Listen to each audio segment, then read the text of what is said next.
read something that you wrote right at the top of the book on page 15. You say, quote, "I am absolutely convinced that I was special and made for bigger things. I knew I would be the best at something, although I did not know what, and that it would make me famous." Now, you're a boy in a small town in Austria. How did you know that? Where did that come from? I just had that feeling. I mean, I always felt that, when I saw pictures, for instance, of America, the Empire State Building, the Golden Gate Bridge, and Hollywood, and all those things. I said, one day I'm going to be over there, and I'm going to be in movies. It was not kind of like maybe. I saw it very clearly. And why bodybuilding? How is that? Well, that was only because I was doing a bunch of different sports, but I saw right away when I joined that club, and I was lifting weights, that within a short period of time, my strength doubled. So I was just a talent in that, and so the question was now, how can I use that like other bodybuilding champions and get into movies, Hercules movies or whatever, where I could use my body, and that's what led me then to America. And you have some fascinating stories about the movies as well. You got to tell us the story about the Terminator. You almost ruined the signature line. I'll be back. What's that about? Well, it was, I could not pronounce really well this "I'll," so I just kept saying to Jim Cameron, maybe I should just say, "I will be back." I said, it sounds more like a machine. I will be back. And he says, no.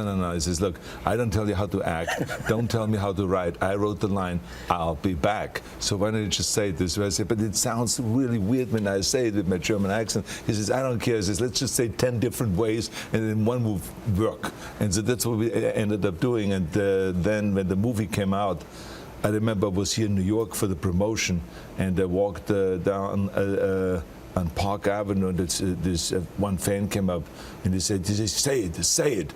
And I said, say what? And he says, say the line, "I'll be back." And I said, "I'll be back." I said, no, the way you said it in the movie. And I said, "I'll be back." I said, yeah. That's the way. I realized how powerful that line was and what a big hit it was. So and James Cameron was right. Yeah, he was absolutely right. As always, he's always right. Always James right. Cameron is never wrong. So let's talk about politics a little bit. I've always wondered about this. Was the decision to run for governor simply a matter of opportunity?